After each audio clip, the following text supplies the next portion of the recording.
बिस्मिल्लाहिर्रहमानिर्रहीम। इस वीडियो में हम डिस्कस कर रहे हैं कि कितने रिटर्न जो हैं वो जमा करवाने होते हैं और कितने रिटर्न जमा करवा के आप फाइलर बन सकते हैं। कहने का मकसद ये, और किस डेट में कौन से रिटर्न जमा होंगे। जैसे 2022 है अगर, तो स्टार्ट में कौन से रिटर्न जमा करवाने थे, एंड पे कौन से। तो ये लॉगिन करके ही थोड़ा सा आपको मैं डिटेल देता हूँ।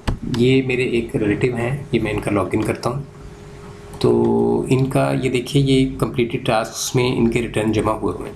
ठीक है, कंप्लीटेड टास्क के अंदर, ऑडिट असेसमेंट के अंदर ये 3 रिटर्न इनके जो हैं ये फाइल हुए हैं, 20 का, 21 का और 22 का। ठीक है, और 20 का और 21 का इनको 31 मई 2022 में फ़ाइल किए गए हैं। ठीक है, तो अब ये देखें, ये 31 मई 2022 में एक वकील थे जिनसे ये जो मेरे रिश्तेदार हैं इन्होंने ये रिटर्न जो हैं ये जमा करवाए थे।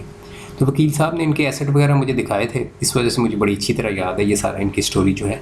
ड्राफ्ट वगैरह बनाकर उन्होंने मुझे भेजा था इनके एसेट्स वगैरह का, लायबिलिटीज़ का, ठीक है, एक्सपेंसेस वगैरह का।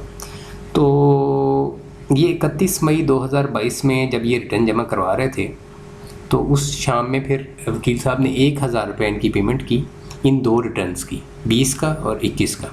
ठीक है, 2 रिटर्न्स की कितनी फ़ीस पे की? 1000 रुपये लेट फ़ीस ऑनलाइन पे की। और ऑनलाइन पे करने के चंद सेकंड के बाद जब आप IRIS जो FBR का सिस्टम है, वेबसाइट है सॉरी FBR की, उस पर जब आप जाते हैं तो वहाँ पे सिस्टम मौजूद है तरीकाकार चेक करने का, जो मेरी दूसरी वीडियो में मैंने गाइड किया हुआ कि कैसे चेक करते हैं।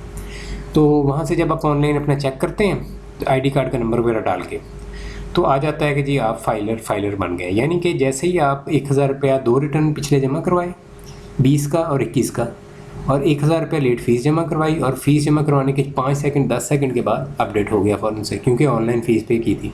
ठीक है, तो ये होता है, 2 रिटर्न आपने जमा करवाने होते हैं। अब लेकिन ये देखिए 31 मई 2022 पे इन्होंने 21 और 20 जमा करवाया, 22 का क्यों नहीं जमा करवाया? 22 का इसलिए जमा नहीं करवाया कि 22 का जमा ही 1 जुलाई 2022 के बाद होना था। ठीक है, 1 जुलाई 2022 के बाद 22 का रिटर्न जो है वो जमा होता है। उसकी वजह ये कि टैक्स ईयर कंप्लीट होता है ना 30 जून पे, 30 जून 2022 पे जब 22 का जो टैक्स ईयर है वो कंप्लीट होगा, तो तभी उसका रिटर्न जो है वो फिर यकम जुलाई 2022 के बाद वो जमा होगा। ठीक है, ये देखें ना 30 जून पे ये 2022 ने कंप्लीट होना है। तो इस वजह से देखें, जब भी 22 में वो कर रहे थे तो 22 में चूँकि अभी 22 की टैक्स ईयर कंप्लीट नहीं हुआ था, तो इस वजह से वो 22 का रिटर्न जमा नहीं करवा सकते थे वकील साहब। तो ये जो तीसरा रिटर्न इनका 19 सितंबर 2022 में जमा करवाया, ये मैंने बाद में जमा करवाया, इसकी वजह से आपने कंफ्यूज नहीं होना।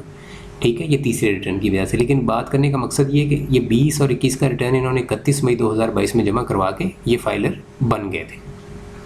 ठीक है जी, तो ये 2 रिटर्न आपने जमा करवाने होते हैं। यहाँ से जब आप डिक्लेरेशन से आप रिटर्न कोई भी फाइल करते हैं, अपना करने की कोशिश करते हैं, तो रिटर्न वही जिस तरह अभी अगर आप कोशिश करेंगे 2023 का फाइल करने की, तो यहाँ पे ऑप्शन में नहीं आएगा। ठीक है, 2023 का ऑप्शन में आएगा 1 जुलाई 2023 के बाद।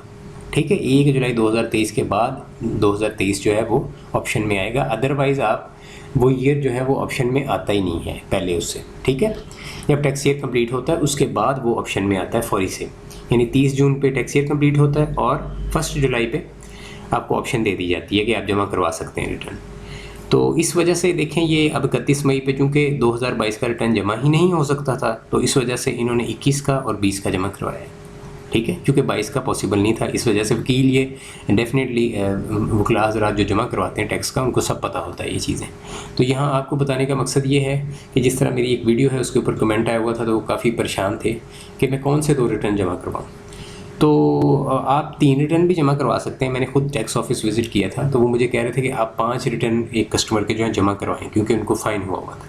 ठीक है, तो मैंने 5 उनके रिटर्न जमा नहीं करवाए, हालांकि टैक्स वालों ने कहा है कि आप उनके 5 रिटर्न जमा करवाएं। मैंने उनके 2 रिटर्न लास्ट जमा करवा के तो उनको फाइलर बना दिया। कहने का मकसद ये है कि फ़ाइलर बनने के लिए ज़रूरी यही है कि उनके लेटेस्ट वाला और उससे पिछले वाला 2 रिटर्न फाइल होने, और 1000 रुपये इसकी टोटल फ़ीस है। दोनों रिटर्न अगर लेट होंगे तब भी 1000 रुपये ही फ़ीस, लेट फ़ी होगी। अगर फ़ी के हवाले से कोई आपको प्रॉब्लम आ रही है तो मेरे चैनल पे प्लेलिस्ट जो है उनको क्लिक करें। प्लेलिस्ट के अंदर प्रॉपर्टी टैक्स, ठीक है, और इनकम टैक्स के सेपरेट जो है बने हुए हैं, ठीक है, फ़ोल्डर्स, और उस फोल्डर के अंदर जाएं, प्लेलिस्ट के अंदर जाएं, तो उसमें आप इनकम टैक्स के हवाले से देखना चाह रहे हैं तो इनकम टैक्स को वीडियोस आप देख सकते हैं, और प्रॉपर्टी टैक्स के हवाले से कोई चीज़ आप जानना चाह रहे हैं तो प्रॉपर्टी टैक्स के हवाले से काफ़ी वीडियोस मौजूद हैं।